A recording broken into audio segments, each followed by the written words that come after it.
Stay or leave a toxic job? This is a panel discussion with all Spelman College alums here today. So if you are a Black woman right now and you're watching this and you're going back and forth about should I stay, should I leave the job, I thought it would be a good idea to have a conversation with Black women to talk about what is the decision-making process with deciding to stay or to leave, because nobody can convince anybody to stay or go. So I thought it would be good for us to look at the continuum of responses that we might have to toxic jobs. So if you don't know me already, I'm Dr. Kamani. I'm a licensed clinical psychologist, a toxic job survivor, a proud Spelman alum, and a toxic job liberator for Black women. So I am going to turn over to my panel for them to introduce themselves in a moment.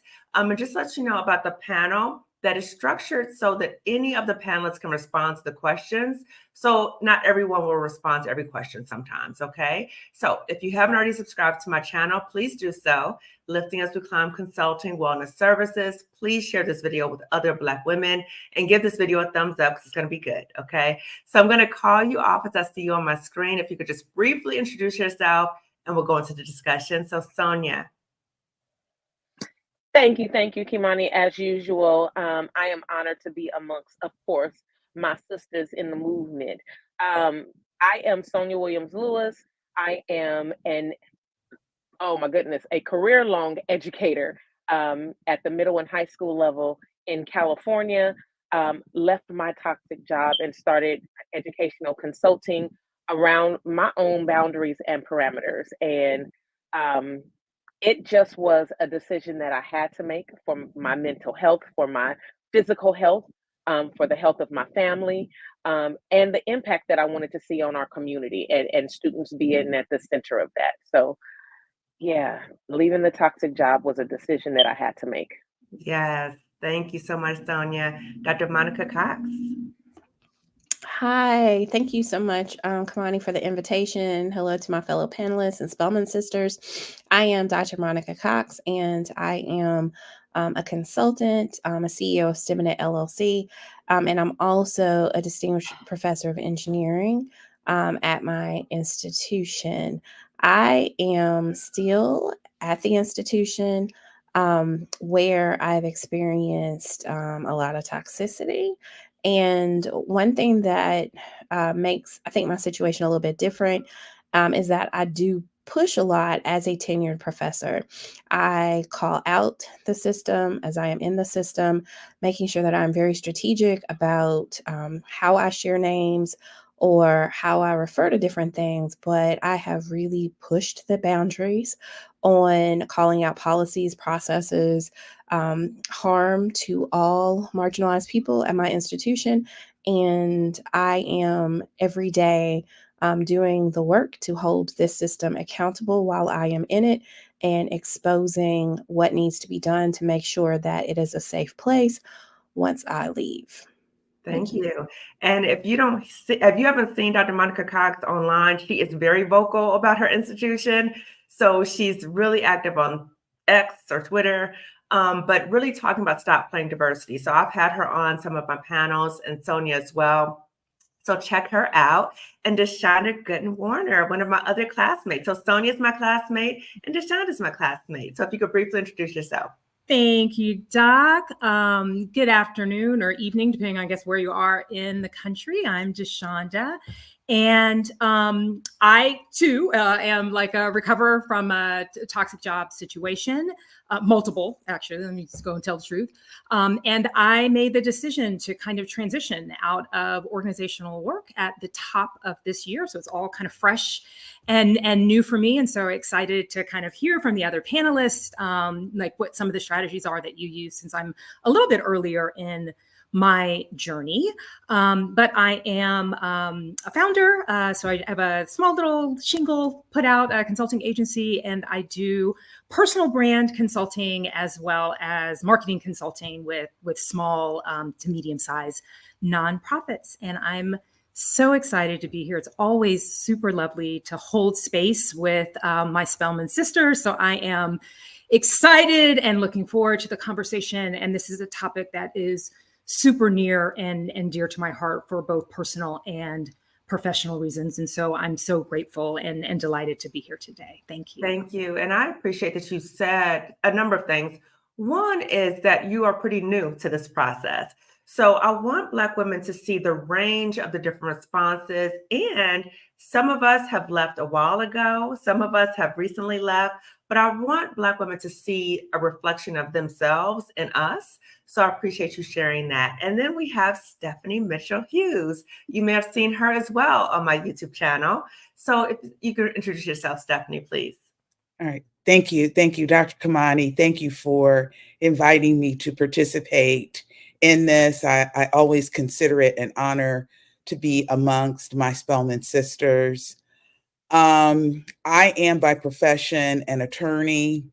I currently serve as the Assistant Executive Director and sometimes attorney for NAMI Franklin County. NAMI is the National Alliance on Mental Illness.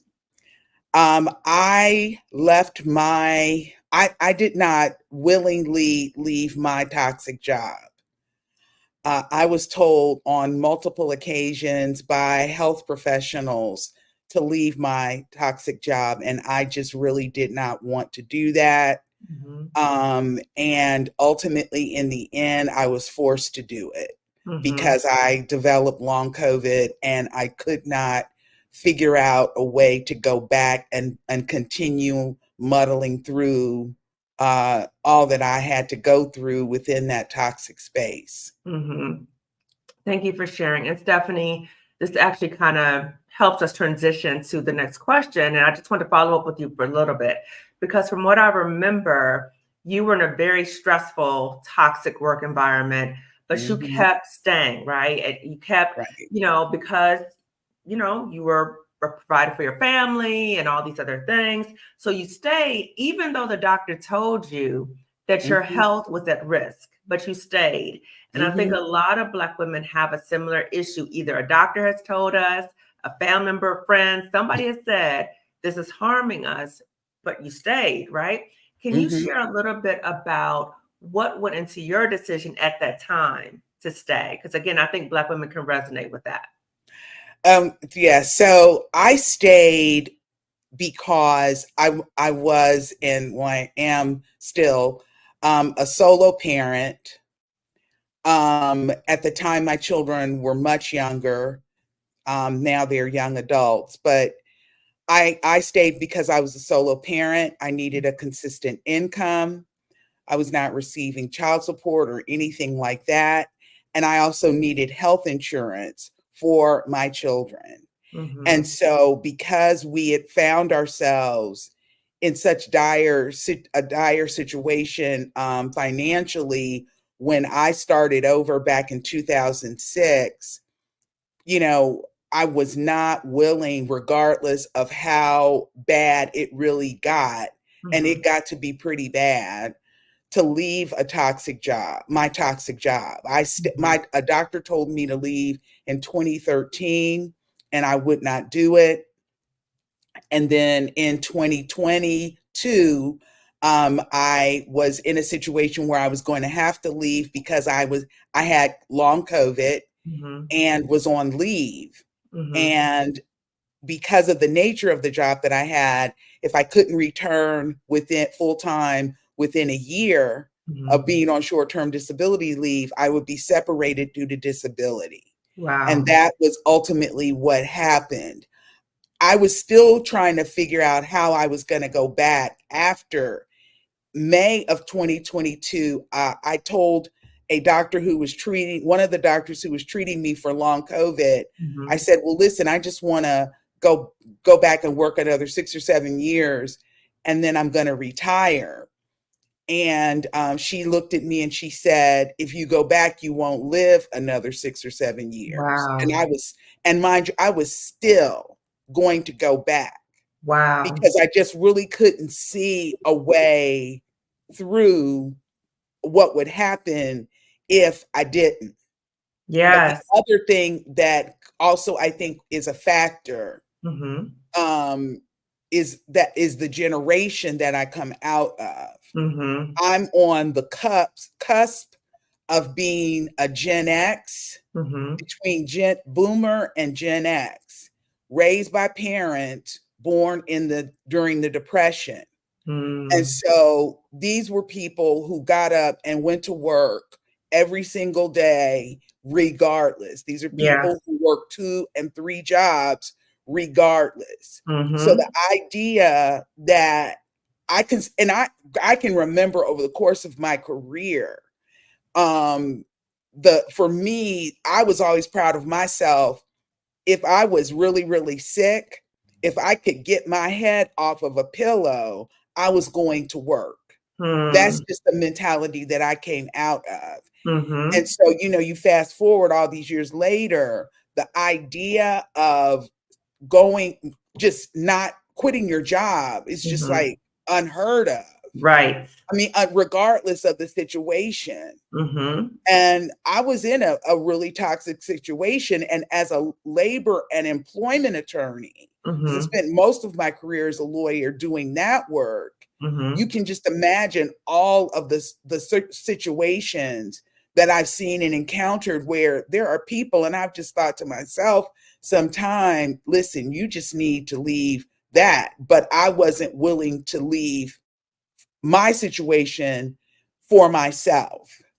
Wow. So, You could see it for other people and advocating for them to leave, but not for yourself. And you raised a lot of really good points. One is many of us have been brought up by parents who teach them that you work hard, that's what you're supposed to do, and you get that good job and you stay there, you retire, right? So we have those messages. And then we might have friends or other people around us who tell us, if you got that good job, don't leave that job. So we're dealing with all of those things. And then we internalize that sense that our job is so important to us that our identity might in some ways get tied up into what we do as for a living.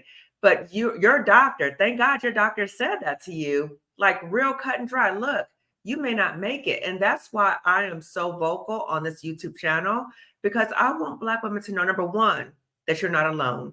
Number two, you have options. Number three, for some of us, it is that serious. Might be a matter of life and death for some of us, not all of us, right? So again, I want us to talk about the range of experiences. So thank you for sharing, Stephanie, because you talked about for yourself what the internal struggle was, right? So I'm also curious for my panel to talk about what was toxic at your job. And the reason I'm asking that is when people ask me to come onto their panels or their YouTube channels, that question always comes up. What is a toxic job?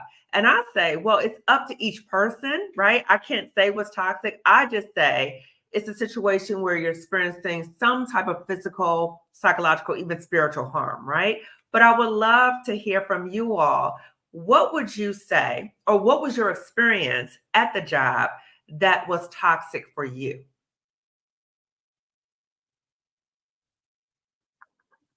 I think for me, it was the microaggressions. It was the dimming of being encouraged to dim the light and not be vocal.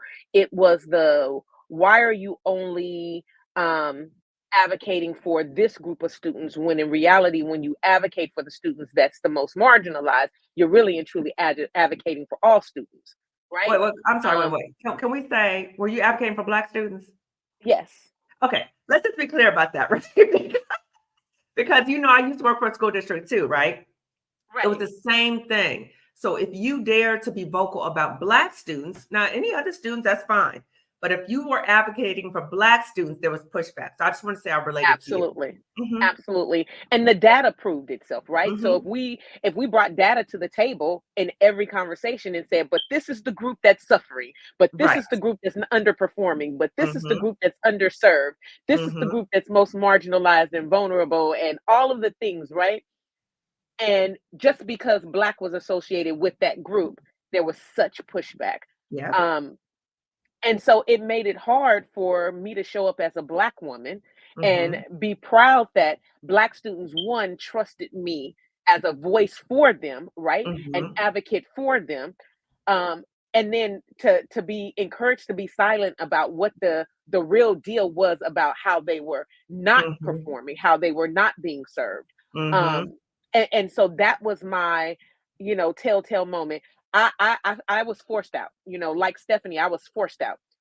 It was a matter of being told by my principal, after turning around a small magnet program at our high school, earning thousands and thousands, hundreds of thousands of dollars for this magnet program, raising lots of funds, and then being told, I don't have the power to fire you because you have tenure within our district, but you're not welcome to come back and teach here. And Wow. the audacity of this man to tell me such a thing when my numbers, my pass rate in my classes, when kids are on wait lists to be in my program, Mm-hmm. when I'm a lead teacher on your campus who other teachers are coming to for support from, Mm-hmm.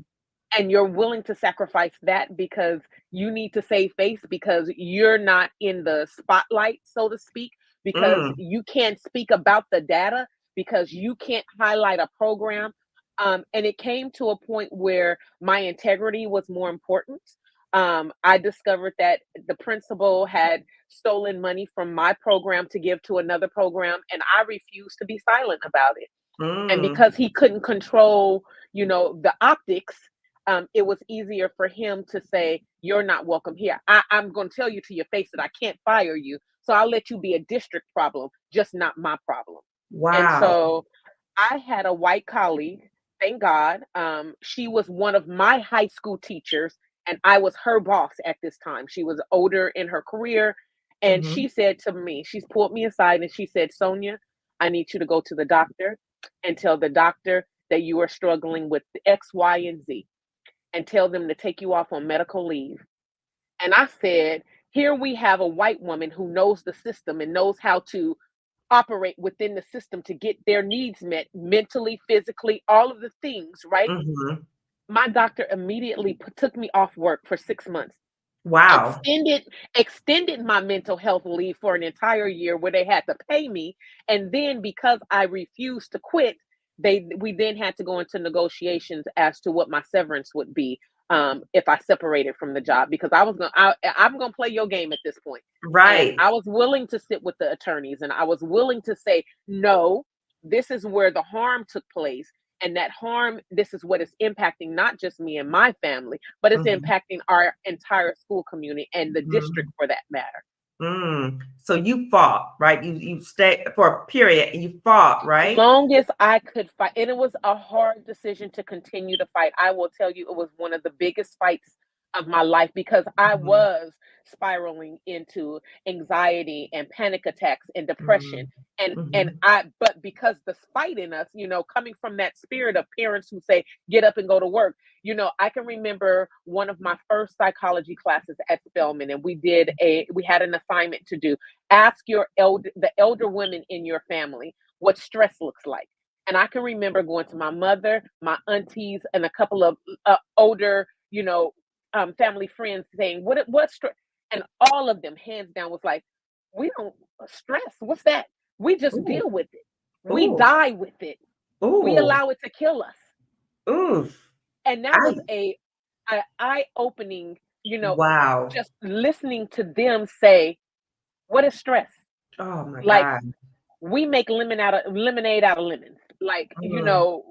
let that ball hit you and you get up and you just limp into the next scenario. And Mm-hmm. it was so eye-opening for me to understand why they were at that, making those kind of decisions for themselves, Mm-hmm. but being encouraged at the collegiate level to say that we can do something different. And it was still hard to even do that. This is years later after being in the teaching profession for 20 years. Mm-hmm. That's how long, and being vocal and still getting Yeah. that pushback. Not Yeah. all of the scenarios were pushback, but that Mm-hmm. last one, it sent me into a place where I was like, I don't ever want to be in a position where where the days are darker than the nights. Yes, yes. And you spoke to also not only the mental health impact on you from the stress, but the impact on your family. And I think it's important for us to bring that to the table that when we're in a toxic job, it's not only us that's impacted, it's our loved ones, because they're seeing what's happening to us. They're helpless. They don't know how to help us, right? So we need to consider that. The other thing is that you talked about is, as Black women, what the message has been to us and our parents, our mothers, our aunts about stress. And what we're saying and what we're hopefully modeling for Black women is, no, you know what I'm saying? Like, stress can kill you. Stress is not a good thing. When you're in environments that are harming you, number one, be aware of, this is harming me, and figure out what you need to do to protect yourself, right? So all of that was very important for you. And I was thinking about part of our Spelman hymn, Undaunted by the Fight. Now, we as Spelman women, as Black women, we get up, right? We get up, we do what we got to do. But the part about undaunted, no, we are harmed, right? We may not want everybody to see we're harmed, but we need to hold people accountable. Like, you did this and you have harmed me, right? So I think that's the part that for us as Black women, that we're taking our power back. We're being more vocal. We're refusing to be silent, right? So in my toxic job, they tried to silence me. So I was like, okay, I'll take a leave of absence, start a YouTube channel, and now I'm talking all over the world, right? You tried to silence me, like, okay, no, now you're really gonna get it. Okay, so thank you, Sonia. What about for you, Dr. Monica and DeShaunda? What have been examples of toxicity that you experienced? And DeShaunda, you mentioned something too that I hear from so many Black women. Many of us have had more than one toxic job, unfortunately, right? So I'm glad you brought that up, because I don't want Black women listening to this and saying, what's wrong with me that I've had so many toxic jobs? Racism and sexism is everywhere. It's going to follow you everywhere. So don't start internalizing that there's something wrong with you. Yeah, do some self-reflection. But if you start seeing other things, the microaggressions, the silencing, the pet to threat, like you just talked about, Sonia, if you're experiencing that, that is the environment. When I talk about toxic jobs, it's the whole system. And I know many of you are familiar with pet to threat, but I got to bring it up again, right? I got to tell you about pet to threat. So pet to threat was created by 3 Black women researchers. They have been on my channel before, 2 of them. So Dr. Juanita Johnson-Bailey, Dr. Keisha Thomas, Dr. Rosemary Phelps. Pet to threat deals with when a Black woman comes into the workplace and she is sought out because of her outstanding work abilities. Oh, we love Sonia. She's so smart. Oh my God, Stephanie's so great. DeShaunda, I love her, right? And then we start outshining them, right, in some ways. And then there's a shift in terms of how we're seen and treated as the threat, right? And I think most of us have had that experience, but we haven't had the words to call it out, right? So I wanted to just say that. So what about for you two? What have been your experiences in terms of toxicity in the workplace? I was making my notes. I was typing some stuff because it's like I need to be concise because there's so much. But I would say I'm going to look at it through an equity lens. And for me, like when I became an administrator, I was 39 years old and a senior position. So there are people who were maybe 20 plus years older than I was who would usually enter that role as a department chair. So not only was I a department chair, but I was a founding department chair. So that meant that the department hadn't ever existed. Mm-hmm. So I was seen as a diversity hire. I now know that, but it was, I was hired because I was Black. That was the narrative, or there was someone else who was more qualified. And that is something I had to fight from day one, particularly among, the old boys network, the boys club, people who'd always been in that position. And I just could not overcome that in that position. I would also say the rules were not real. So my supervisor was a white male as well. And I think the racism, sexism, the oppression was so embedded in that organization and its 100 plus history. I guess 150 year history, that I could not erase it. Like no amount of time, no qualifications could do it because it was just too deep. And I think many of us go into organizations where we're the first, we're the only, and the organization has not prepared for what that looks like. And it is an uphill climb because you're dealing with all the stereotypes, biases, and history that goes along with being in that position. And you have the workload, right? So not only are you dealing with all of Yes, the that's stuff, a then you got founding the chair. A founding chair. That means we Right. didn't have policies. We had to Right. hire people. We had to start a Right. graduate program. So yes, you think about everything that goes with doing a job that the average person does not get to do in their lifetime at, a Big 10 institution. Plus, I'm doing all this other stuff. And the stuff I'll add to, I promise the story's going to be good because I'm still here and I have some strategies I hope we get to at the end, is that that was only 4.5 years that I was in that position. But my father died during that time. I gave birth to my first child when I was 42 years old. And my mother was also ill and she required 24-hour care 800 miles from where I lived. And I'm an only child. So go through all of the, and the pandemic came. I'm sorry. That too. So that came my last year. So Right. every year it was life changing at the same time that I'm dealing with the other stuff. So let me tell you something. I'm gonna get spiritual for 2 seconds and I'm gonna mute myself. Okay. I say this all the time. I'm a woman of faith, and the hand of God had to be on me to go through that because I felt like a superwoman. There was no way physically. Oh, and then I had a legal issue as well. So I'm sorry. That lasted for 3 years too. Because it just reads like a terrible, terrible soap opera. Yes, that just never stops. Like Tyler Perry or horror movie. 20, but it's not funny. And it was my life for real. And when I tell you, I am in that season of you all should have killed me when you had a chance. And I don't mean this in an ugly way, but like when you on your knees and you like, God, if I make it out of this, let me tell you something. This mouth, it's going to be that one. Just come on. And so that's what this comes into. And it's the fight. And I know that I'm still in the organization, but it is rare to see someone who almost, dare I say it out loud, implodes an organization from the inside out, because so many of us do move on, and there's nothing wrong with that. But I know I've been given the grace to go through this and poke in all the hidden areas and say, you know what, you will remember that I was here and you're not going to mess with anybody else. And this will not only be a model for your organization, but for other organizations, because I'm about to expose every single thing that no one in this position ever did. Yes, I was a pioneer, but I'm going to be a pioneer in pointing out all the stuff and throwing it out in the streets so everybody knows what you're doing and how they're going to take you down. So that's me. Girl. Okay. So let me just say this. I resonate with you. I think many people resonate with you, and you're going to have to help me out with the spiritual quotes and all that kind of stuff, right?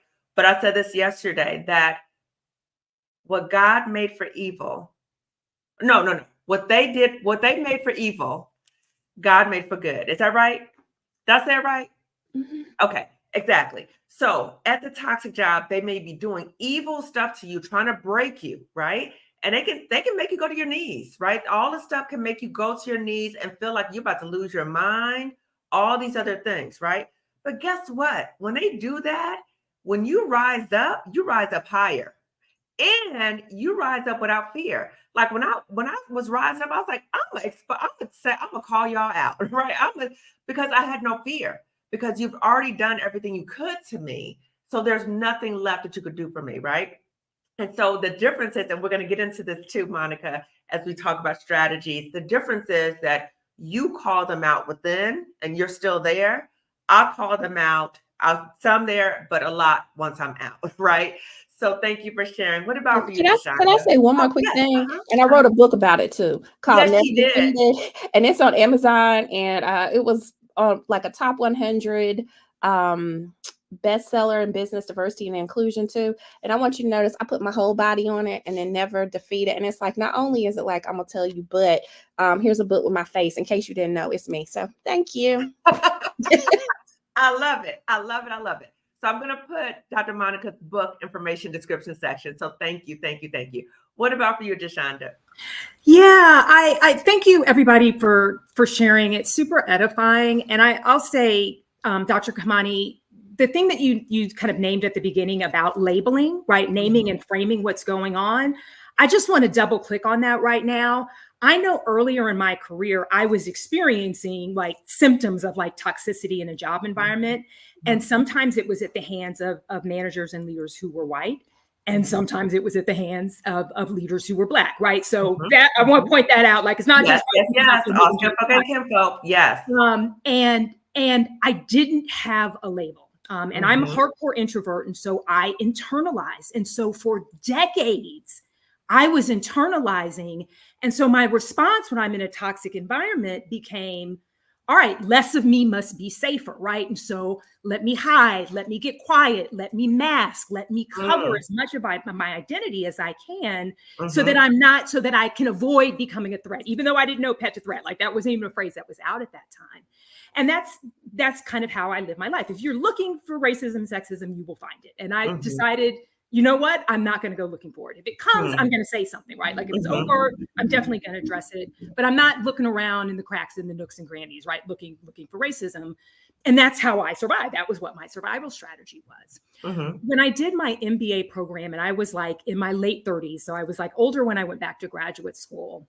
It was like in that moment we were taking classes around developing talent and organizational development. And I realized, oh, this isn't me. None of this was me, right? And Dr. Monica, you spoke about that. Like, I think there's like two flavors, right, that toxicity can appear in the work environment.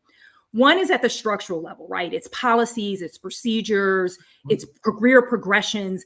Those things aren't done in an equitable manner. And we're all aware of that, right? The things that are happening structurally. And then there's the stuff that's happening that's a little bit more like in the personal side, right? In terms of interpersonal dynamics.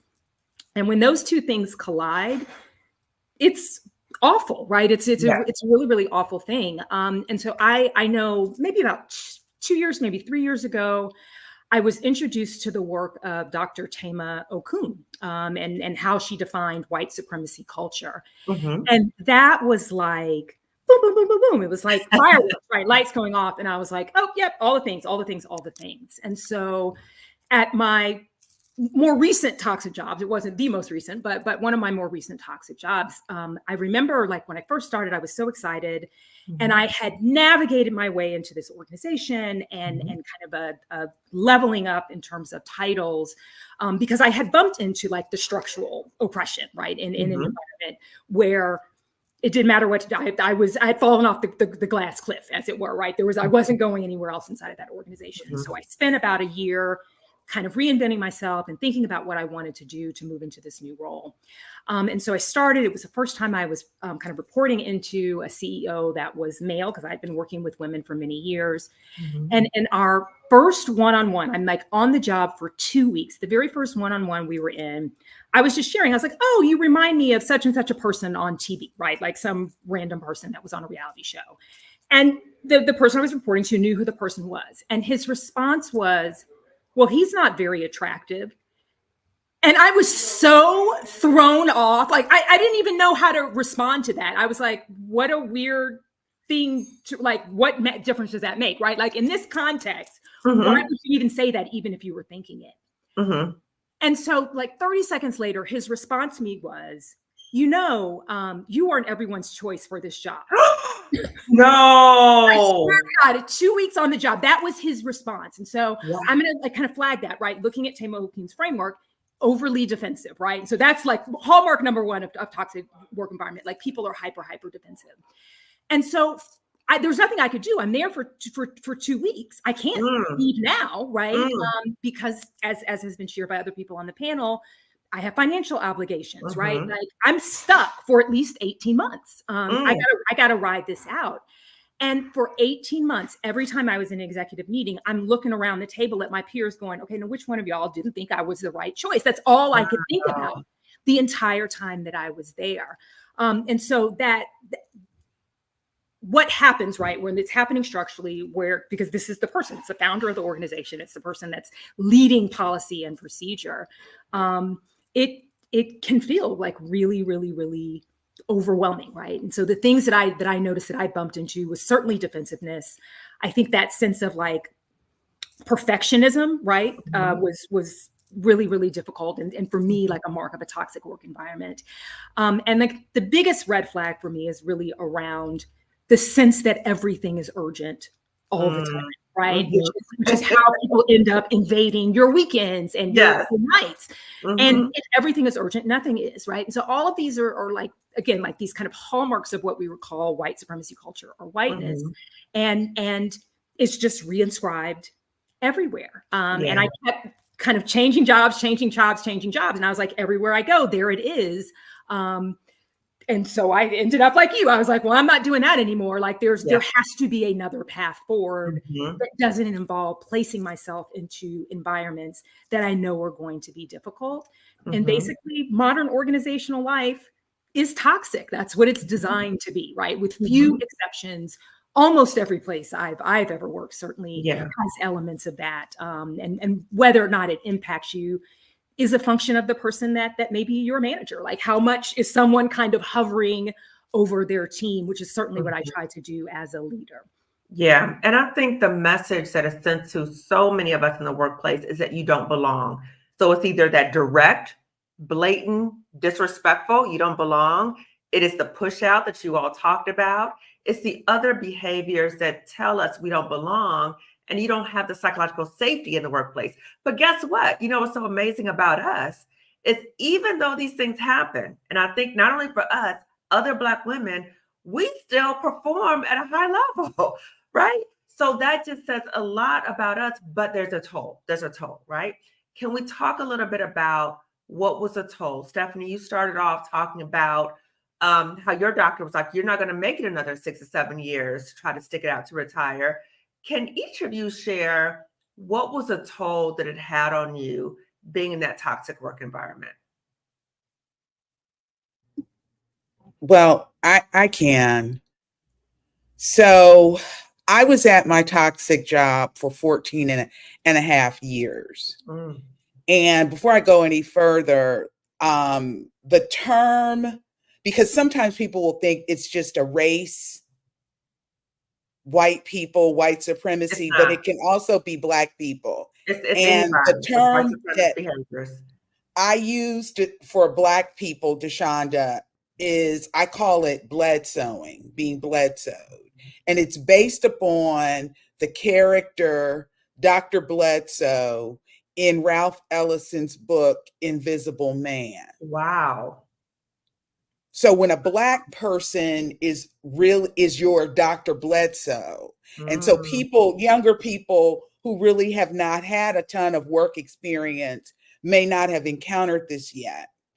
And so when you don't feel disillusioned because it's like all folks are not all kin folks. Wait, all skin folks are not kin folks. So that's what I call it. But anyway, the toll that it took on me, I'll just go back to 2013. So the person who made my job, there were two sets of people that made my job toxic. It was an environment that had largely been inhabited by all white men. They were the people who worked there for many, many years. And initially, they were the people who ran the organization. But then the other part of it, for a part of my time there, the person who ran the organization was a white woman who did not like strong Black women. So I was not always like her target. There were two of us who were her targets. The toll that it took for me, and I'll say this for the initial time, because I had to have a neuropsych in 2013, and my neurologist sent me for the neuropsych to rule out early onset Alzheimer's. Wow. Because I was under so much stress that I was having issues with my memory. I was having issues with just being able to put things together, like in terms of being cognitive. Some of my cognitive issues, I was really struggling with some of that. And I was dizzy because I was just under so much stress. Mm. And so when I had my first neuropsych evaluation, if you've never had a neuropsych before, the one that I had was 3 days. The first one that I did, it was 3 days, including one full day of testing. Mm. And so when I went in to get my results in 2013, the neuropsychologist said, I need you to take a leave of absence, and then I want you to leave your job. Wow. And to look for another job. And so the toll that it just took on me was just in my own mental health, my own physical health, in terms of, because I'm already a person with lived experience, meaning that I live with major depressive disorder. But just my whole anxiety level, completely stressed out, really not being able to get quality sleep. I mean, I was staying already, because as the solo parent with no family in Columbus, I was already, staying up until 12:30 in the morning. And then so I could sleep for at least 2 or 3 hours, 4 or 5 hours put together, because I was getting up at 4:30 in the morning to get my children to where they needed to be and to get myself where I needed to be, going in, working this incredibly stressful job that was by itself incredibly stressful, and then having to deal with just all kinds of microaggressions, direct assaults, and everything by people who initially thought, oh, it's great that you're working here. But then the moment that they are not able to make decisions that they want to make, and then because what ultimately happened initially when the organization was run by 2 white men, we got a person who was in charge of the entire organization. We have 3 people. There are 3 people that are in charge of the entire organization. And one of them happened to be, at the time, and for several years thereafter, a Black man, and whose attitude was, we're not going to mess over Stephanie. I'm not, he protected me as much as he could. And so there came a time where I had an opportunity, along with others who happened to be white. I had an opportunity to get a position. And because of the way that the organization had handled hiring before and promoting people, the person who was my ally and often savior said, well, you're told the white men, you're not following procedure. So Stephanie and this other person who happened to be a white person, we got the jobs over the 2 people who the white men wanted to hire. And so because they could not only take their frustration out on the Black man who was over them entirely, they took their frustrations out on me. So then when they decide, because they were acting like 5-year-olds who had had toys taken away from them, they ultimately decided to retire. And so then they hire a white woman who decides. So I have all of that going on, and the toll that it just keeps taking. But the thing that was interesting is that a few weeks ago, my son, my oldest, was here visiting. And he asked me, he said, well, what is your quality of life like? Hasn't it improved since you left? And I said, well, yes. He goes, I know it's improved. I can tell that it's improved. He goes, isn't that good? And I said, well, it's good, and see, this is something that's probably going through someone's mind who's watching this. Well, what am I going to do about my retirement? What am I going to do about health insurance? What am I going to do about this? What am I going to do about that? And my son said, all of those things will take care of themselves. True. You still feel your quality of life, your life in and of itself was still important. Yeah. So essentially it was killing me and I was still trying to stay. Yes, because of fears, and like your son said, so wise, is that it works its way out. And we have options of what to do about retirement, life Right. insurance, health benefits, all those things. Shameless plug. That's something we talked about in the Job Liberation Virtual Summit for Black Women. And it's already passed, but you can get the replay. So I'll put that here. But there are options for us. Same thing, scared. Oh my God, what am I going to do? How am I going to get the money? What am I going to buy a house? Right. So once I took that leave of absence, I started planning like, okay, what are my options to get the health insurance to replace my income? When we're proactive about it, we can look Mhm. at other options. But when we stay in that fear state, we can't even see anything, right? So I'm so glad you said that, because yes, a lot of Black women watching this right now are in a toxic job and they don't want to leave because fear of finances, what to do about their health insurance, what to do about their retirement.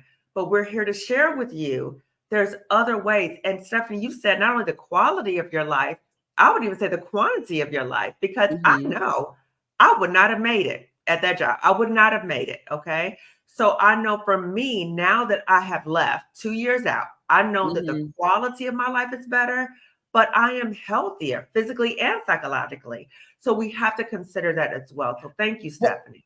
well, one other thing that I wanted to point out. Hmm. At the time, and this was back in 2013, I had a therapist who kept encouraging me, just quit and find any job. And I Mm. was like, I can't do that. I just kept telling her, I can't do it. I can't do it. But one of the things that she pointed out to me, she said that once you leave that space, it things will open up that you That can is so see true. that you couldn't see because you are just so mired in all of that stress. But no Mm-hmm. one is saying that it's going to be easy, and Mm-hmm. we're not saying that it's not worth it's there's not going to be some type of sacrifice, Mm-hmm. but things will open up to you that you Mm-hmm. will see. So that's the only other thing I wanted. I appreciate you saying that. In fact, I'm inspired to do a video at some point soon about how I actually replace my income. So I've talked about their options. I talk about the summit. Again, the replay is here. You can get that. But I want to share with Black women, this is what I did to replace my income. This is what I did for my health insurance, my retirement, because I think that they need to actually see it and hear it from a real person, right? As opposed to me just saying, yeah, you can do it. Okay. So, Sonia, you talked about the profound depression that you experienced as a result of the job, to the extent that you were off for medical leave for a year, Yeah, yeah. right? Okay. Can you I share will your say that Mhm. Yeah, I would say that there were several layers in the tolls, right? It was more than one camelback being broken, right? Ooh. Um, I can remember when I started teaching, I prayed about it. I knew that I didn't want to be that teacher at age 60, 70, doing the same old thing every year, not updating with the times, with the curriculum, with the students, Mhm. right? I knew that I didn't want that to be my educational path. And Mhm. so I can remember starting off in education, I had a wonderful principal, Black man in San Francisco, and he was like, "Sis, I need you to sit down and make your exit strategy." And I was like, I'm a brand new teacher, teacher of the year, rookie teacher of the year, my first year with my first full time job. And he said, "No, I need you to think about this is going to be taxing on you. These districts do not have the best interests of students, and they damn sure don't have the best interests of Black educators. I Ooh. need you to create an exit strategy because he said, I see something in you that you don't know that's in you yet. But when it happens, someone's going to call you on the carpet for it, and it's just the shine." And I didn't understand what Mm. that meant. And so Mm. I had a conversation with God, and the number 15 came up. 15 years, you're going to do 15 years of good service where it's not going to tax you. But every year after that 15, you're going to make some sacrifices that you're not going to like. So year 16, I didn't have a plan, but I had an offer to take on more job responsibility. That more job responsibility took me away from my children and my family. So the Mm. livelihood of my family structure began to be sacrificed, right? So those were two different things that began to break the camel's back. Then, of course, was the depression and the principle that said, you can't be here. I can't fire you, but you can't be here.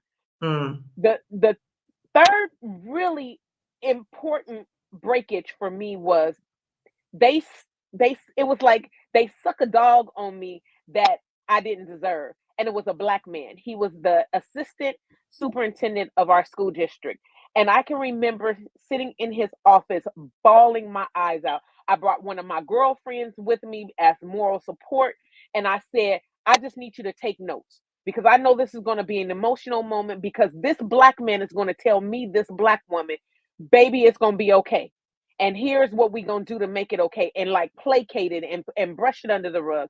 And that's exactly what happened.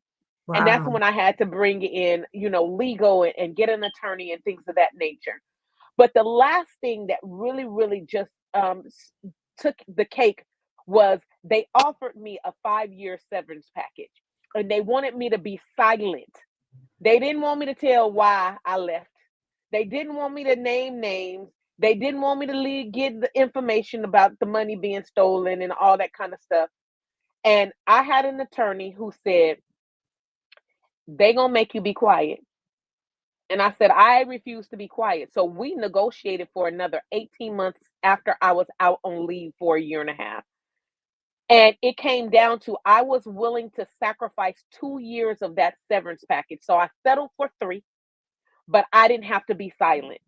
Wow. And so my husband was looking at me like, we throwing away 2 years of your salary so you can talk? I was like, but I know that other doors are going to open. And immediately when the baggage of that was lifted off my shoulder, I always think about the song Erykah Badu, Bag Lady. What are we carrying around when we go from place to place? Because we are, right? Yes. And so when that was released from my grip, because I was holding on to it tight, I was like, I'm not gonna let this go. And every place I go, I'm gonna bash this school district. I'm gonna name names. I'm gonna tell all the details. I know where all the secrets are. I know all the skeletons. But once I let it go, I knew that people knew my name as an educator.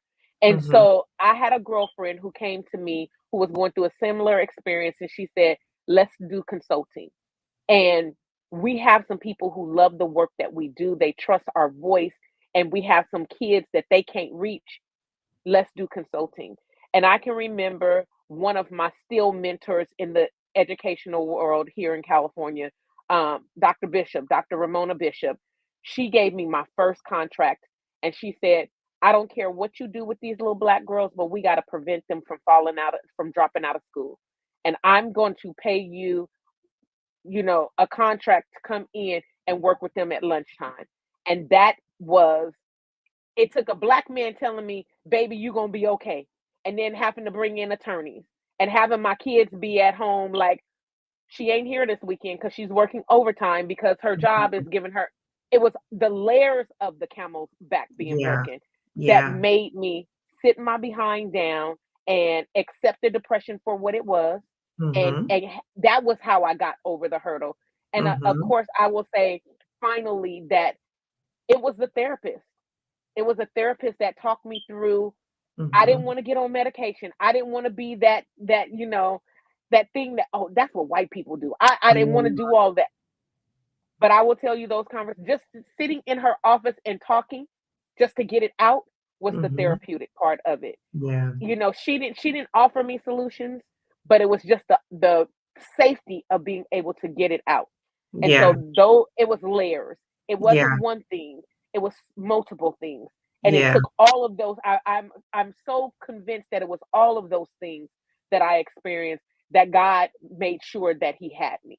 Because after I left, people, I don't look for clients. Clients come to me because they say, we remember you from back in the day when you did X, Y, and Z. I'm hiring you because X organization vetted you and said that you do excellent work. I ain't put a resume out. There are very few RFPs that I submit, proposals that I have to write up. I'm doing them after the fact, after someone else has already called me and say, I want you to do this, but we just got to put it on the books. Give us a proposal so we can put it in your file. Yeah. And that was the story. That's the journey. Yes. And so when we think about, both of you have talked about, many times we can't see what's down the line, right? But if you have faith and you know that you're qualified, competent, all these other things, once you step out, you will be amazed how many opportunities come your way. Also, having that connection to the higher power, whoever that higher power is for you. But what's important is that we sit and we allow ourselves to feel the feeling, that we don't try to numb it and pretend like we don't feel it. No, no, no. We allow ourselves to feel it, because as Black women, that's reclaiming our humanity. You hurt me. You hurt me. And this is how I'm feeling. And this is how I'm going to get some help, therapy. But you also talked about a community of support. So in the decisions that all of you have made in terms of leaving and staying, we've also talked about some things that have helped us, right? Therapy, community, connection to God, higher power. All these things are so important.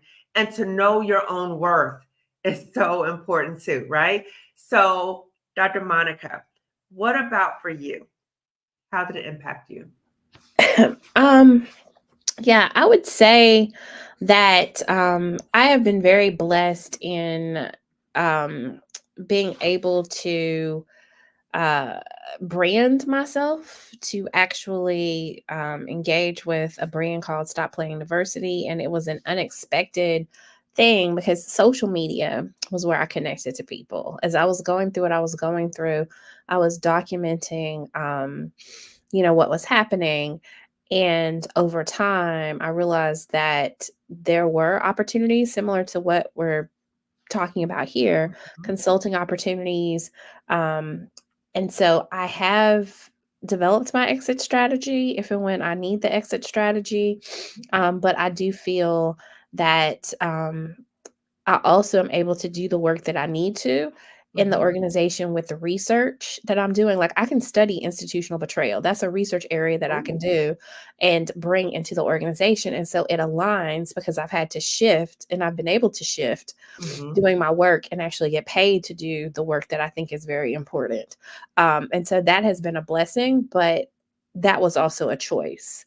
Like it was a mind shift in that I have restructured how I work.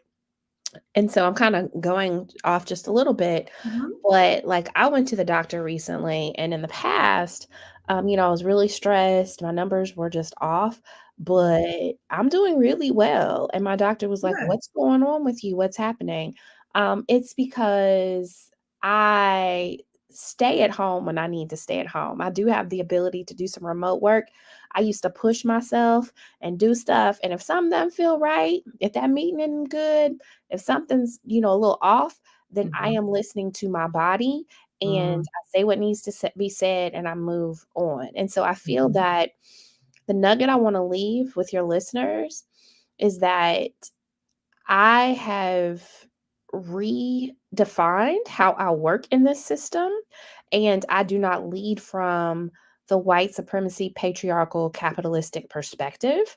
And I have had to rest in the fact that I do not need the titles, the awards, the validation that I used to need. And I do what I need to. If it's taking care of my kid, oh, well, I'm not there. Send me the note. But that's privilege also because I'm tenured. But I will say it's a mindset. It's a thing of I know what's for me is for me, and I will not move with a spirit of fear in this organization. And I also move knowing that what I see and do is real, and I trust that. If it is unsafe, I will say it is unsafe. I will call it out as unsafe, and I will move on. I'm not afraid of that anymore. And so once I kind of took that and I just realized that my happiness was not dependent upon the validation of these spaces and that I actually have power through my words, through my knowledge, through my mouth, through my leadership to come in and say, this is how we're going to move today. Yeah. That's when I step back. And I think that there is tapping into that power that is not given to us that we really need to understand as well, because we do have power in these organizations. If we come together and we say certain things and we do things and we call out policy 4.3.2 and Let them know I know how to read and I understand policies too. And I understand how to copy attorneys and I understand how to say this and how to do this. Hey. Yes. Or that And I'll speak to my 8,500 subscribers about what's going on. That's your marketing team. And I know yeah, how to block the communications team because they want to monitor me. Nope, you're blocked. Every one yes, of y'all, you see you're blocked because I don't play that with y'all. I It's love different. It's it. Yes, different. it's different. But And the some thing people is, say it's dangerous, but you know what? well, there's always a danger in courageous work. There's always a danger. But we know our ancestors, they walk through danger all the time. That's not going to stop us. We're going to keep going, but protecting ourselves. So, Dr. Monica, you said something that was so priceless. You talked about the importance of no longer seeking external validation. So many of us are caught in that trap about a job title or, accolades from the job. When we give our power away trying to seek that, then we are at risk. We're at risk. But when we take our power back, we know who we're working with. We know what we got, right? And I just want to say a shout out to Spelman, right? Because before I came to Spelman, I did not have good experiences in high school, predominantly white, all that kind of stuff. Talked about that before. But when I got to Spelman, I really learned my worth. I really learned that I had a voice and that I am very bright and that I was around other brilliant Black women and that people wanted to see me win, right? I was around sisterhood. So because of that experience, when I left Spelman and encountered so much racism and all of the nonsense, I always knew I was smart, right? So no matter what you could say to me, I was like, do you know who I am? Like, what? Like, what are you doing? Right? Like, I know my worth. But the danger is when you don't know your worth, what happens, right? So I want to say thank you to Spelman. I hope you watch it in Spelman. Okay, because I love Spelman. Okay. So, DeShaunda, what about for you? How did it impact you?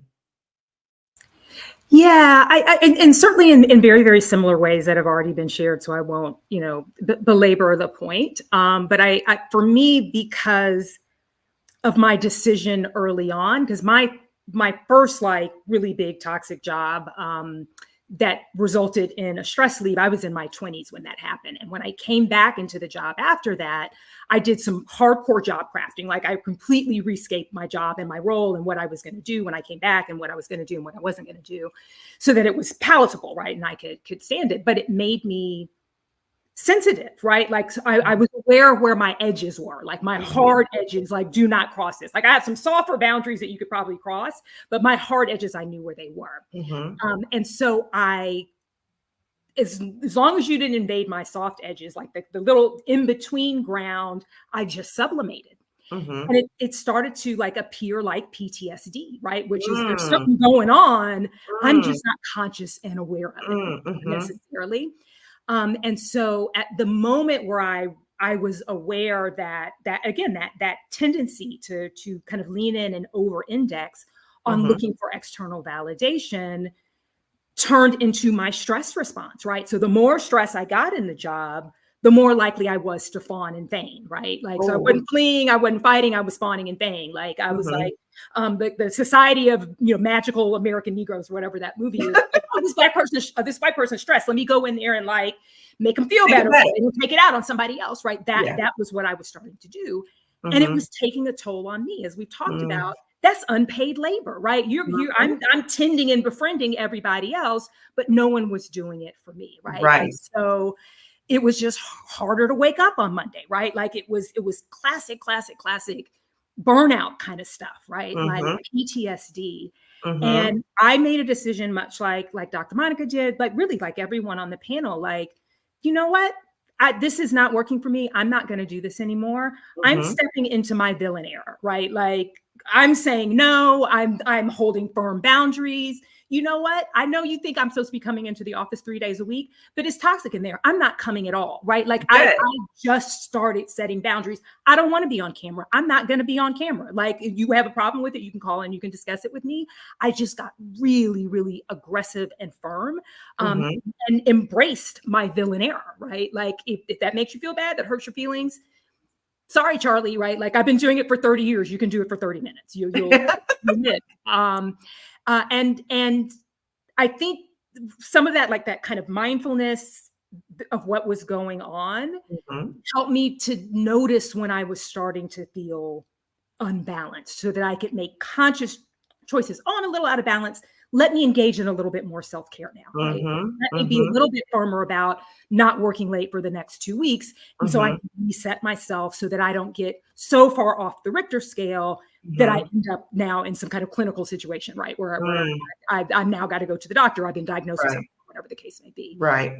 But that claiming your power, right? And claiming the power of definition and trusting that when Mhm. you step out and claim your boundaries, Mhm. spirit, your ancestors, your friends, your circle, your Mhm. work bestie, all of that support that you have poured into for your entire life is going to Mhm. come right in there and stand in the gap for you. And Mhm.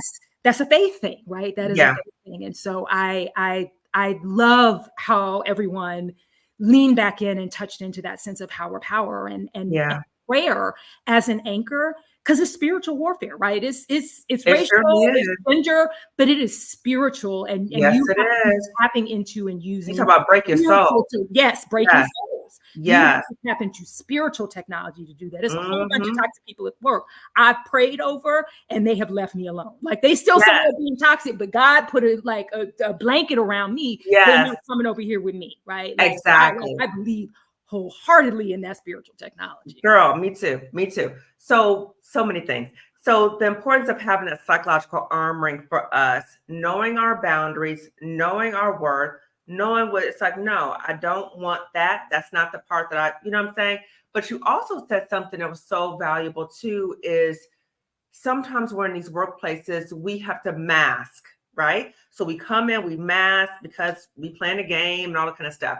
Masking ongoing takes a toll on us. It's exhausting to hide yourself constantly. It's exhausting to try to appease other people and to do these things, and especially when people who are like disrespecting you and all that kind of stuff.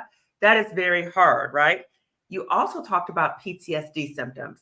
So Black women have talked to me about having these trauma symptoms that maybe prior history of trauma reminds them of that, or there could be something traumatizing that happens in the workplace, and you could start having PTSD symptoms, which is very harmful, right? So I want to transition. I know that we are a little over time, but that's okay because we're having a great conversation, okay? So I want us to talk a little bit about what were some of the considerations or the decision-making process that you had or that you experienced in relation to the decision you made about your job?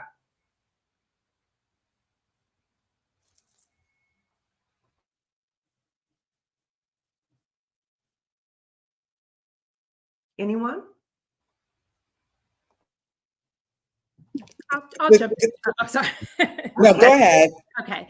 Yeah, I was going to say, I think, for me, much as has already been discussed, I had to be tactical about it, right? Like, so it was a time frame. Like, oh, it looks weird if you leave after 6 months, right? So like, let me stretch it out and start my job search like 6 months before I want to leave. Like, it was very tactical in that respect.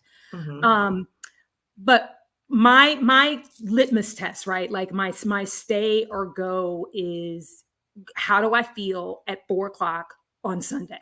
Oh, And if every Sunday at 4 o'clock, my heart starts racing, my stomach starts churning up, I'm like, I can't attend to my family, I'm not enjoying if I'm watching TV or I'm out having brunch with friends. I'm sick. That's the moment. Like if I don't Mhm. feel good at 4 o'clock on Sunday, it's time to start planning to go someplace. Yes. Yes, yes, yes. So paying attention. And mine was 5 o'clock on Sundays. Right. So I did a video yesterday about Sunday scaries. It was 5 o'clock Sundays. It felt like a dark cloud just came over me and I couldn't shake it. And the whole rest of the night, I was just in misery and dread that I had to go back to the job on Monday, right? So some Black women talk about it starts Sunday morning, right? But what we're saying is that if you're dreading any part of your life and you can identify, oh, it's because of the job, then maybe exit planning might be important. So that was an important consideration for you. So thank you, DeShaunda. What about for you, Stephanie? Yeah. Okay. So for me, I mean, I have experienced that dark cloud, that time of, when I leave work on Friday, I really shouldn't be happy about the weekend because I only have to turn around and come right back here on Monday.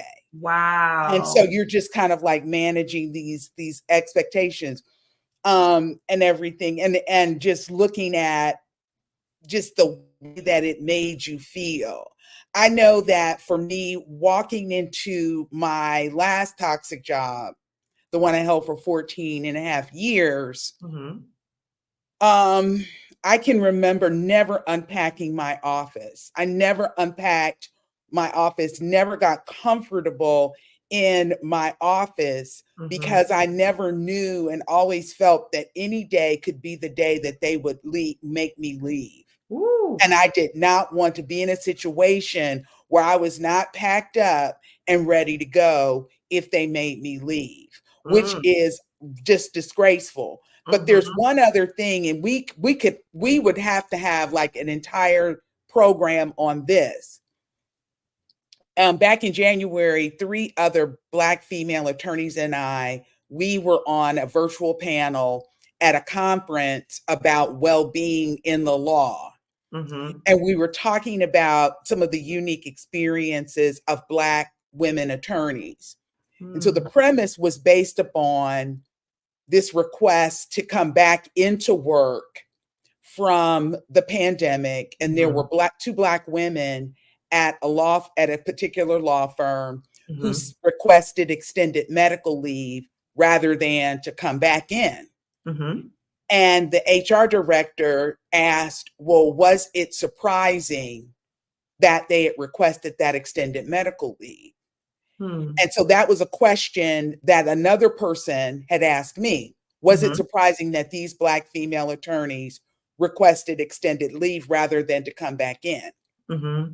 And so this goes to the whole thing of the mask. Mm-hmm. You know, we've been out of the office all of this time. Mm-hmm. And so, like, I know for me, I was shocked that they made us go home for the pandemic. Mm-hmm. And so over the months that followed after that, I didn't get a desk. I didn't run out and buy a desk. I wasn't going to allow myself to get comfortable because I said in 2 weeks, in 6 weeks, in 3 months, we're all going to be going back. And the last thing I wanted to do was bring the energy of the toxicity into my safe workspace, my safe place, my Home. home. Yes. Yes. But then, and so I said, the thing you have to understand is that these women have been out of this space. Now we've been out 2 years. Some people 3 years they've been out. Now Mm-hmm. all of a sudden, and over the course of that 3 years, we've removed our mask. Mm-hmm. We've taken all of our armor off. Mm-hmm. And then you come to me 1 year, 2 years, 3 years down the line and say, you've got to put all that mess back on. Well, it doesn't fit. And now what has happened is women have gotten to a point, Black women have gotten to a point where we are no longer willing to even put the mask back on. So it's like, I am not going to try to stuff myself back in this mask and put this armor back on because it doesn't fit. And I am no longer willing to just basically sacrifice myself. Mm-hmm. Just simply cannot do it. Mm-hmm. Mm-hmm. And so we had an hour-long conversation just about some of those types of things. And so for me, those are some of the, like, I guess, red flags that I see in terms of feeling sick or whatever, dread, and having my office just packed up and never always being ready to leave. That's deep. That's deep. The whole time having the expectation, right? But the other part you talked about, having our home as a sanctuary space. And I used to do that for myself too. I used to refuse to talk about the toxic job. As soon as I got to my door, I would tell the person, I can't talk about this anymore. In my home, we did not talk about the Right. toxic job. But then we started working from home. Guess what? It came in the house with me. And so then it felt like it was invading my sanctuary space. And I didn't want Right. that anymore. I just felt like that evil was just around me in my home. Mhm. And I said no more. But the other part, Stephanie, about Black women not wanting to return to the office because having that psychological safety in your home, not having to mask, you get to a point where the mask, you can't breathe. You can't Right. fully breathe. It's just like Right. you're like on guard all day, right? So, ladies, I know we're a little over, but I wanted to okay. I'm gonna read the chat because I know we're a little over. Okay. So I want to read the chat. And we might have a part two, okay, because there's a lot of other stuff that has come up. Dr. Monica had to leave because of a family emergency. Okay. So she's okay, but she had to drop off. So I just want to let you know. And okay, so just to read the chat.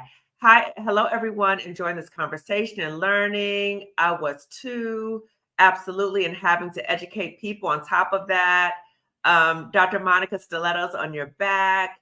Good evening, God bless. Good evening, everyone. I'm currently going through a toxic situation in my job, even as recently as today. I need help, please. Who on this panel can I contact? I think that Marissa, thank you, Marissa. Marissa put in the chat to contact Jackie Abram.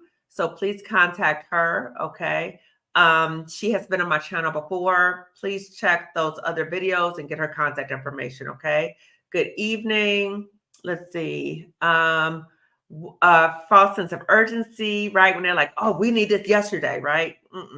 I'll call them overseers. Ooh, yes. You know, I talk about toxic jobs sometimes like plantations all the time, okay? Including some of the Black people who are like the gatekeepers, okay? Oh, wow, this makes me want to call my doctor and have a conversation. Check it out, please. You have to be here. Yes, yes, your brain is so traumatized, you can't even think about the future in these toxic environments. Yes, yes, yes, yes. You have to think about the impact it has on you, okay? Start with an exit strategy. Yes, exit strategy. And Sonia, I love that those people have reached out to you and talked to you early on in your career about exit planning. I wish that had happened to me. I love that happened for you.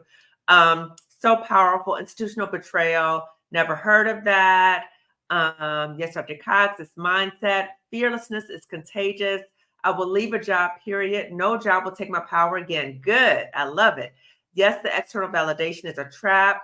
It's so sad that people reference multiple toxic job experiences. This is my story too. And so many Black women. It's so sad. It's that of so many, yet we keep being gaslit and told that we are playing the race card. Girl, yes. Okay. I got to stop, but that'll be a whole nother, oh my God. Yes, the fawning response is so real. Oh, listen to this. I quit my job today and they called me and offered my job back to me. I'm only 24 and this is my second toxic job. Ooh. Okay, listen to this. My family is telling me to go back to it. Okay. So does anyone want to speak to her? Because I want us to, her and to any Black woman who's watching this, who can resonate with what we're talking about. She may have some of the same symptoms we're having, right? But she is stuck. She can't decide whether she should stay or go. What would you say to this young woman right here and just to Black women in general if they're kind of stuck? Anyone? Okay, so the one thing I'll say, and this may sound actually really odd, but the image that popped into my mind almost immediately is like the Meghan Markle, Prince Harry situation, where they gaslight you, they beat you down, they pound you, they try to isolate you, they do all of these things to attack you and try to kill you in an effort to try to force you back into the situation, that a toxic situation that you were trying to get yourself out of. Regardless, I'm not commenting on whether they should have left the royal family or not. But this just watching all of it, it just reminds me almost of a person who is an abuser trying to shut down any type of ways of escape, trying to charm you shut down ways of escape. Whatever it is, they're going to try this, then they're going to go try that. Then they're going to do this and they're going to do that. And if they feel like, well, if I take all of your money, if I take your reputation, if I take all of your resources, if I do that, then I'm just going to shut you down so that you have no alternative or option but to come back. And so then, but the thing is that if you go back, then it's not going to change. The abuse that you are experiencing, the emotional toll that's being taken on you, what's going to happen is rather than it being upfront and out in the open for everybody to see and comment on if they choose, that just is an aside, but it'll be behind closed doors. And then they will have figured out how to trap you and keep you there, and then they'll just beat you. It's almost like the quote that keeps coming back to me. They will kill you and then say that you liked it. Yes. Yes. Was that Is Julia what that Hudson is. or Audre Lorde? I can't remember who that was. It was Yeah, one of I them. think it was. I think it was. Yeah, it was one of them, right? And just like when you think about it, it's like the cycle of abuse, right? Right. So they'll beat you down, and oh my God, I'm so sorry. I'll never do that again. We love you so much. And you get caught up in this cycle of abuse. So be very mindful of that and be very cognizant that you need to make decisions for your own life, right? So there's people around who could be saying to you, girl, go back to that job. Girl, don't do that. Projecting their fears onto you. You need to be very mindful of that. You are a grown woman and you have agency. You can decide what you want to do. Maybe there's certain people in your family that you don't talk to them about this, okay? Maybe talk to people who can support you and they don't want you to be in this environment. That is a very problematic situation, okay? Be aware of that. The thing about it too is it reminds me of like buck breaking, like on a plantation where they would try to break us down. That sounds like that to me. Okay. So just be very mindful of that and know you have options, even though it might not feel like it. You have options. And just to call in Glamazini in this situation, her quote, check the tree before you pick the fruit. So if you're talking to people in your family, your friends, and they are miserable in their jobs, they are not doing well, please be mindful who you talk to, whose advice you get from, okay? Maybe look at these videos. I have other videos. Just look at these things and get resources for yourself, okay? Yeah, can I just add also that our family, I believe, innately want the best for us. Yes. And while they might not know the ins and outs of the career and the workspace that you're involved in, I would say tap in with a mentor if you have them in those spaces. Mentor is one that look like you, right? Who can understand the journey and what that toxicity has looked like and played out in their lives. I would also say seek out a sponsor. There's a difference between a mentor and a sponsor. A mentor is someone who's just, that morale, making sure that you're encouraged about coming to work. Are you okay? Right? But a sponsor is going to make sure that they're going to mention your name in rooms that they don't have to. Right? And so there's perspective in having people within your circle that you can trust and that their experiences, they can understand what you're going through. Because one thing that we have to do when dealing with family and friends who are not in that work environment with us is establish boundaries. Just like we have to establish boundaries within the workspace, we have to establish those boundaries outside of the workspace. I would be a rich woman if I can count the number of times that my husband and my father alone, some other uncles, other Black men in my life, my pastor, girl, you didn't go to school for nothing. Get back out there and go back to that job. Go get that 9. But my mama wouldn't tell me something like that because there was something about that, that feminine thing that was like, girl, I understand and you make your decision. But my husband, my daddy, my uncles, my men of my age and older, Black men who wanted the best for me, My daddy's goal in life, he's 78 years old, bless his heart. I'm going back and forth to Texas to take care of an aging, ailing parent. Everywhere I go, and people that he talks to on a regular basis says how proud he is of his daughters. And he tells us all about all the things that you do. But I can remember early on in leaving that job that he was like, go back to that job. Because from his perspective, it was work defines you. Mm-hmm. And you have to define you. At the end of the Mm-hmm. day, you narrate your story. And if Mm-hmm. you can't do that for yourself, then you'll be trapped in that cycle that Kimani just spoke of. Because Yeah. that's where the death by suicide, I say, happens. Ooh. We're allowing them to nip away at us. And it's the small bites. Mm. It ain't the big slam in the head that caused the concussion. It's the small mosquito bites that you scratching on and opening up the wounds every day, and they just grow and grow and grow. And it gets infected, right? Then the toxicity from the job gets into your system and you get very, very sick. And for us to recognize that when people are talking to us, they're usually talking to us from their own frame of reference. So my mother, Black woman, she could not conceive of me not having a good government job, because she had a good government job. And it was like, what are you doing? Like, it was just inconceivable, right? But I had to make a painful decision that I was not able to talk to her about certain things because she was not understanding of that. So find people around you who understand and who can support you. And just be mindful. Again, you are living your life. Think about the life that you want for yourself. And do you want to continue to live a life that you dread any day of your life? I hope that you don't. Okay. And then I see Marissa also said about really knowing you have options, so many options. Yes, it is spiritual warfare. That's the truth. Spiritual warfare, absolutely. Yes, so Dr. Monica had to step off. It is definitely, okay, people really resonate with that. Okay, just jumped in.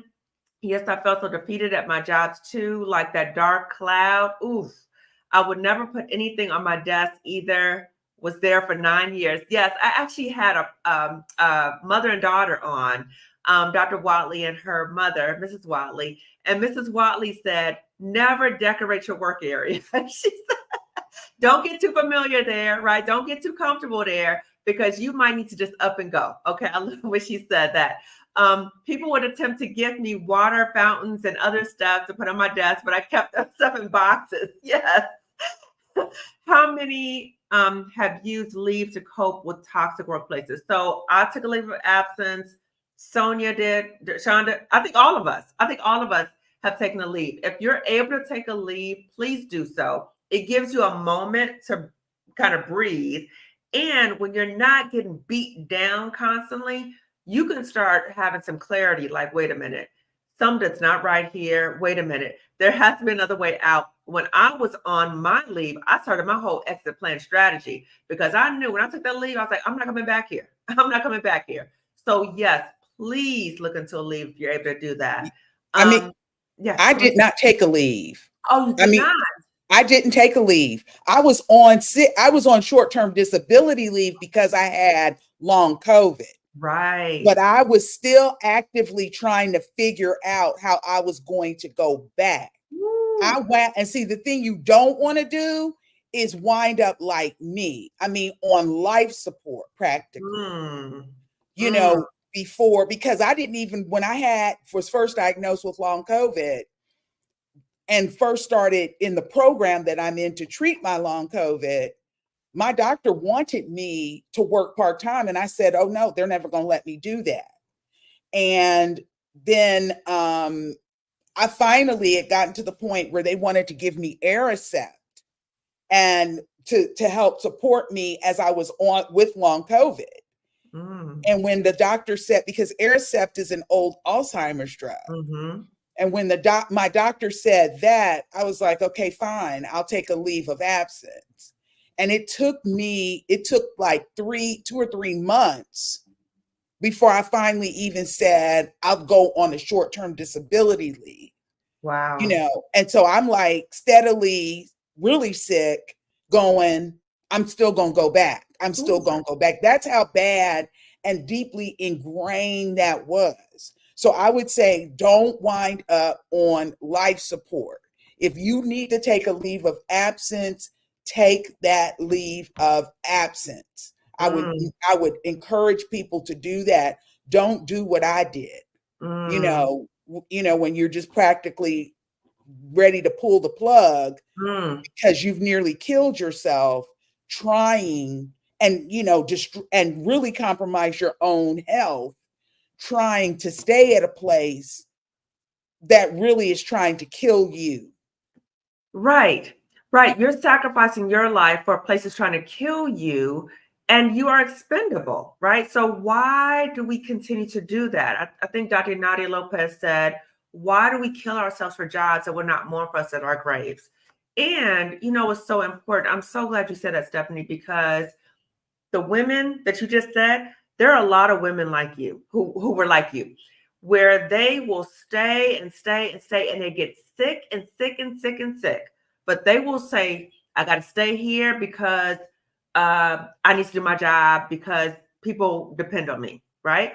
Or I've heard, I talked to a Black woman and she said, because of the stress of the job, I'm getting really sick. I've had symptoms. I had all these other things, and I had a heart attack, right? And she's laughing while she's telling me this, right? So I'm thinking, I must have misheard her because I think she said she had a heart attack.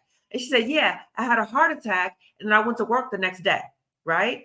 Those are the Black women, because they are out here. Those are the Black women that I'm very concerned about, right?